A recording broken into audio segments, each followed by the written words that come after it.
السلام علیکم defence awards friends, Pakistan air force کے JF-17 تھنڈر کی 2 مختلف مشقوں میں ایک ساتھ شرکت، جبکہ اس پروگرام کی تازہ ترین صورتحال کے علاوہ اس کے برعکس انڈین تیجس کی صورتحال پر بات کریں گے۔ So let's start.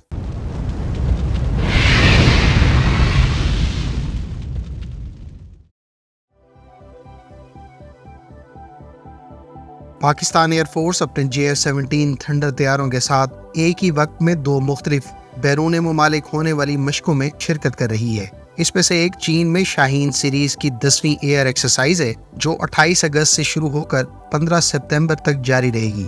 دوسری جانب پاکستان ایئر فورس کا کنٹینجنٹ مصر پہنچ گیا ہے، جہاں پاک فضائیہ کے JF-17 تھنڈر طیارے مصر میں ہونے والی کثیر ملکی ایکسرسائز میں حصہ لیں گے۔ پاک فضائیہ کے JF-17 thunder block 2 fighter jets اب سے چند روز پہلے مصر پہنچے ہیں اور یہ ایکسرسائز 14 ستمبر تک جاری رہے گی۔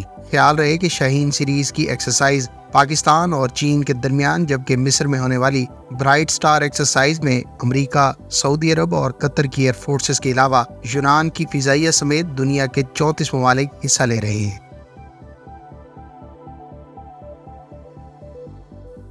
پاکستان ایئر فورس کے JF-17 تھنڈر اسی اسنا میں ملک کے اندر ہونے والی نیوی کے ساتھ مشترکہ ڈرلز میں بھی شامل ہیں، جہاں یہ طیارے سمندری حدود کی حفاظت میں اپنے اینٹی شپ میزائلز کے ساتھ نیول سٹرائک رول میں مختلف منورز کنڈکٹ کر رہے ہیں۔ پاک فضائیہ کے JF-17 تھنڈر طیاروں نے انہی دنوں میں پاکستان آرمی ایویشن اور آرمر یونٹس کے ساتھ کلوز ایئر سپورٹ رول میں بھی مختلف نوعیت کی مشقوں میں شرکت کی ہے، جہاں ان طیاروں نے مختلف منورز میں ایکٹیولی حصہ لیا۔ فرینڈز، بھارتی فضائیہ بھی مصر میں ہونے والی برائٹ سٹار مشقوں میں شامل ہے، جبکہ مقامی سطح پر بھی ایک ہائی لیول کی ایئر ایکسرسائز منعقد کی جا رہی ہے۔ لہٰذا ان دونوں مشقوں کے حوالے سے تیجس کی صورتحال کا جائزہ لے لیتے ہیں۔ مصر میں ہونے والی برائٹ سٹار مشقوں میں بھارتی ایئر فورس بھی شامل ہے۔ انڈین ایئر فورس اور بھارتی میڈیا کی رپورٹس کے مطابق اس ایکسرسائز میں بھارت کی طرف سے 5 رشین ساختہ MiG-29 فائٹر ایئر کرافٹ، 2 IL-78 ایریل ریفیولر ٹینکر طیارے اور 2 C-130 ٹرانسپورٹ ایئر کرافٹ کے علاوہ 2 C-17 کارگو طیارے حصہ لے رہے ہیں۔ یعنی یہاں بھی بھارتی فضائیہ کے زیر استعمال تیجس طیارے نہیں بھیجے گئے۔ اس کی آخر کیا وجہ ہے؟ خیر، میرے خیال سے جو اس کی بنیادی وجہ ہے وہ اس ویڈیو کے آخر میں آپ کے ساتھ شیئر کروں گا۔ فرینڈز، دوسری جانب اگر ہم بھارت کے اندر کی صورتحال کا جائزہ لیں تو بھارتی ایئر فورس نے تریشول کے نام سے بڑے لیول کی ایئر ایکسرسائز شروع کرنے کا اعلان کیا ہے۔ یہ ایکسرسائز 4 سے لے کر 14 ستمبر تک کنڈکٹ کی جائے گی۔ بھارتی media outlet India Today کے مطابق یہ انڈین ایئر فورس کی میجر ٹریننگ ایکسرسائز ہے، جس کو تریشول کا نام دیا گیا ہے۔ یہ ایکسرسائز ناردرن سیکٹر میں کنڈکٹ کی جائے گی، جس میں چین اور پاکستان کے ساتھ ملک کا بارڈر آتا ہے۔ بھارتی میڈیا کے مطابق اس میجر ایکسرسائز میں Rafale fighter year craft Su-30 MKI حتیٰ کہ میراج 2000 بھی شرکت کریں گے۔ تاہم اس ایکسرسائز میں بھی بھارتی فضائیہ کے زیر استعمال تیجس طیارے شرکت نہیں کریں گے۔ حالانکہ اس سال 30 جولائی کی میڈیا رپورٹس کے مطابق تیجس کو مقبوضہ کشمیر میں ڈپلائی کیا گیا تھا۔ تاہم بھارتی میڈیا کے مطابق ابھی تک اس ایکسرسائز میں تیجس کی شرکت کا کوئی اعلان نہیں کیا گیا۔ فرینڈز، تیجس پروگرام کا آغاز 80 کی دہائی کے اوائل میں کیا گیا تھا، تاہم بھارت کے میڈیا آؤٹ لیٹ کی لیٹسٹ رپورٹ کے مطابق اس پروگرام کو 40 سال سے زائد کا عرصہ گزرنے کے باوجود ابھی تک صرف 40 طیارے ہی پروڈیوس کیے گئے ہیں۔ ان 40 میں سے صرف 34 طیارے بھارتی فضائیہ کے 2 اسکواڈرنز کے زیر استعمال ہیں، جس میں سے پہلے کو 2015 میں ریز کیا گیا تھا۔ خیال رہے کہ اسی آرٹیکل کے مطابق تیجس نے فائنل آپریشنل کیپیبلٹی 2019 میں حاصل کی تھی۔ اسی آرٹیکل میں مزید کہا گیا ہے کہ تیجس میں مقامی بھارتی کمپوننٹس کی بائی ویلیو مقدار 59.7% ہے۔ تیجس میں اسرائیلی ساختہ ریڈار، اسرائیلی ساختہ ہیلمٹ ماؤنٹڈ ڈسپلے سسٹم، جبکہ زیادہ تر اسرائیلی ساختہ میزائلز کے علاوہ سیل پروٹیکشن جیمرز اور دیگر پارٹس استعمال کی جا رہی ہیں۔ گو کہ ماضی میں تیجس امریکہ، مصر، آسٹریلیا، ملیشیا، فلیپینز، UAE اور سری لنکا کو آفر کرایا جا چکا ہے، تاہم اسے ابھی تک نہ تو کوئی خاطر خواہ رسپانس مقامی یوزر اور نہ ہی ایکسپورٹ آرڈر کے حوالے سے مل سکا ہے۔ البتہ حالیہ دنوں میں تیجس کے ساتھ مقامی BVR air to air missile کو ٹیسٹ کیا گیا ہے اور اس کے فیوچر ویریئنٹس پر मकामी कंपोनेंट्स में इजाफे के अलावा ब्रह्मोस सुपरसोनिक क्रूज मिसाइल से लैस किए जाने के इम्कानात हैं। JF-17 थंडर पाकिस्तान और चीन का मुश्तरका प्रोजेक्ट है, जिसके नाम में ही ये बात बिल्कुल वाज़ेह की गई है। ख्याल रहे कि JF से मुराद जॉइंट फाइटर है। इस तैयारे में PAC कामरा 58% के साथ चीन के साथ शिराकतदार है, जबकि 90 की दिहाई के आखिर में शुरू किए जाने वाले इस प्रोग्राम के तहत JF-17 थंडर के अब तक 3 मुख्तलिफ ब्लॉक्स ऑफर करवाए जा चुके हैं। पाकिस्तान एयरफोर्स इस वक्त 7 मुख्तलिफ स्क्वाड्रंस के साथ 150 से ज़ायद JF-17 थंडर अपने फ्लीट में मुख्तलिफ ब्लॉक्स और ट्विन सीट वेरिएंट्स के साथ इस्तेमाल कर रही है। पाक फिजाइया में इन तैयारों को air to air, air to ground और एयर टू सरफेस रोल्स के लिए कन्फिगर किया गया है।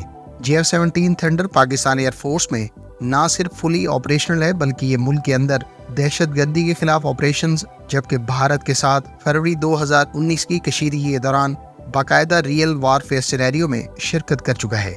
दूसरी जानिब नाइजीरिया की जानिब से इस तैयारे को अब से कुछ अर्सा पहले एक्वायर किया गया है, और वो भी इस एयरक्राफ्ट को कई मरतबा मुख्तलिफ नोयत के प्रिसीशन स्ट्राइक्स में इस्तेमाल कर चुका है।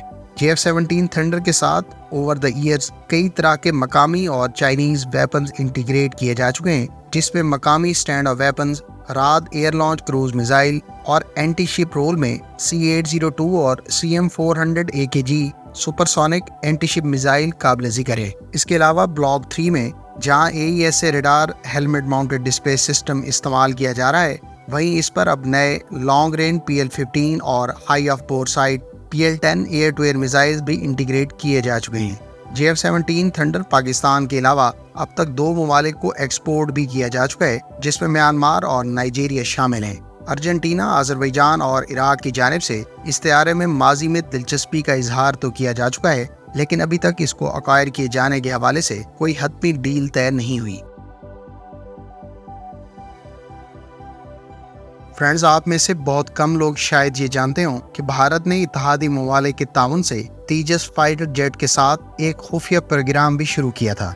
इस प्रोग्राम के तहत तेजस फाइटर एयरक्राफ्ट के लिए स्ट्रेचर की तैयारी का हदफ रखा गया था। इस तैयारे की बहुत सी सलाहियतों को खुफिया रखने और इसको मुख्तलिफ शोज में स्टैटिकली डिस्प्ले करने की गर्ज से इस स्ट्रेचर को इंडिया में मकामी सतह पर ही तैयार किया गया था।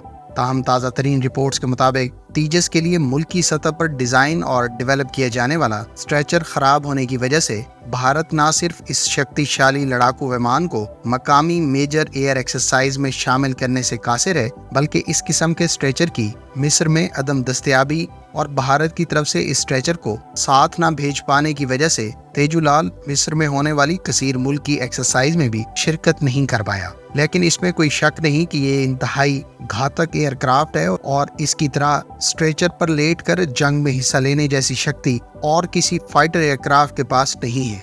अगर आप इस तरह के किसी और लड़ाकू विमान के बारे में जानते हैं तो कमेंट करके जरूर बताएं। Friends, on a serious note, Tejas और थंडर प्रोग्राम दोनों पाकिस्तान और इंडिया की मकामी सिस्टम, वेपन्स और एयरक्राफ्ट के लिए इक्विपमेंट बनाने की एक अच्छी कोशिश है, जबकि मकामी वेपन बनाने और इसके तमाम इक्विपमेंट्स और सिस्टम्स तक रसाई का ये फायदा होता है कि आप इनको ना सिर्फ ज्यादा तादाद बल्कि जरूरत पड़ने पर तेजी से रिपेयर और मेंटेन करने के अलावा नए वेपन्स की टेस्टिंग इंटीग्रेशन के लिए बिला रोक टोक इस्तेमाल में ला सकते हैं।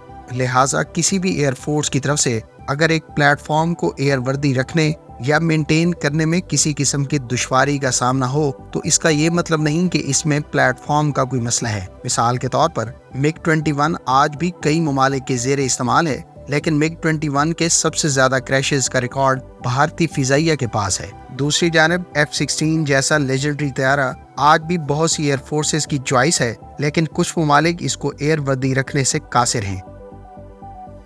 उम्मीद है इस वीडियो से आपको JF-17 थंडर और तेजस की ताज़ा तरीन सूरत हाल, इस प्रोग्राम के बैकग्राउंड और इन दोनों तैयारों के कुछ सेलिएंट फीचर्स के बारे में जानने का मौका मिला होगा। मिलते हैं नेक्स्ट वीडियो के साथ। अपनी दुआओं में याद रखिएगा। अल्लाह हाफिज़। पाकिस्तान जिंदाबाद।